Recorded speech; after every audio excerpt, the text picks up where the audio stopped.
La parole est à Madame Caroline Abadie pour le groupe Renaissance.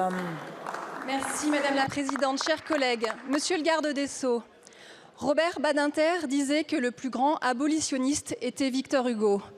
Pour nous, le meilleur s'est éteint la semaine dernière.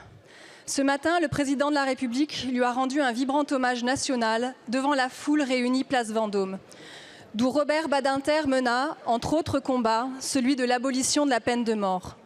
Ce combat, capital pour notre civilisation, se nourrissait de sa passion pour la justice, qu'il savait humaine, donc faillible, et de sa conviction profonde qu'il partageait avec Victor Hugo que nul ne saurait être privé du droit d'être meilleur. Il disait que nous devions ce progrès humain aux présidents Mitterrand et Chirac. L'un pour avoir fait de la France le 36e pays abolitionniste, l'autre pour avoir constitutionnalisé ce droit à la vie. Pour lui, le délinquant doit être acteur de sa propre peine. Il mena donc un autre combat, celui des travaux d'intérêt général. Il nous laisse en héritage bien d'autres combats, l'antisémitisme, la compétence universelle ou encore, toujours actuel, celui de la surpopulation carcérale. Le dernier, celui pour l'abolition universelle.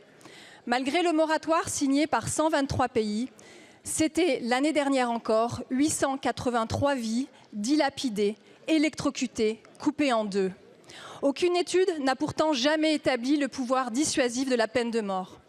Monsieur le ministre, alors que certains pays s'éloignent un à un de valeurs humanistes, que l'opinion publique appelle à des peines toujours plus lourdes et qu'elle serait favorable au rétablissement de la peine de mort, que jamais pour la France de poursuivre ces combats.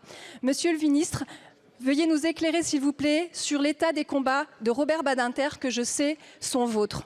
Robert Badinter s'est éteint, mais il nous reste sa lumière. Merci beaucoup, ma chère collègue. La parole est à Monsieur Éric Dupond-Moretti, garde des Sceaux, ministre de la Justice. Merci Madame la Présidente, Madame la députée Caroline Abadie, Mesdames et Messieurs les députés.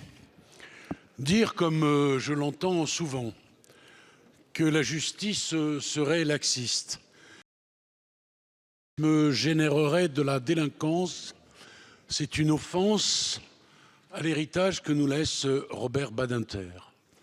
Dire que le tout carcéral est la solution est une offense à l'héritage que nous laisse Robert Badinter.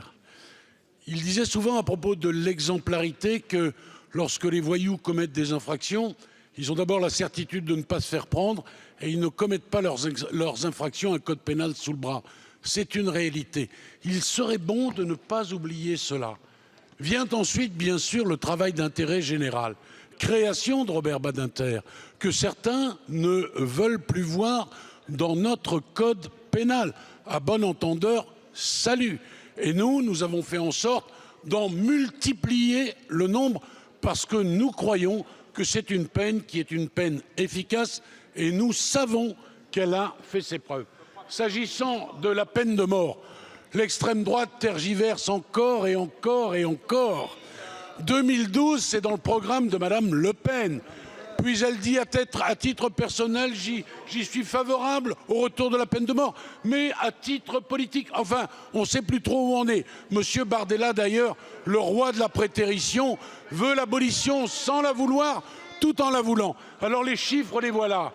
En 81, 2/3 des États pratiquaient la peine de mort. Ils sont aujourd'hui 51. Depuis 2022, 6 nouveaux États ont rejoint le camp des pays abolitionnistes. Le vide, Madame la députée, que laisse Robert Badinter est à la hauteur de son héritage. Immense, incommensurable. Personne ne compte sur vous pour le faire vivre encore, mais tout le monde compte sur nous pour le faire vivre encore. Merci beaucoup, Monsieur le Ministre.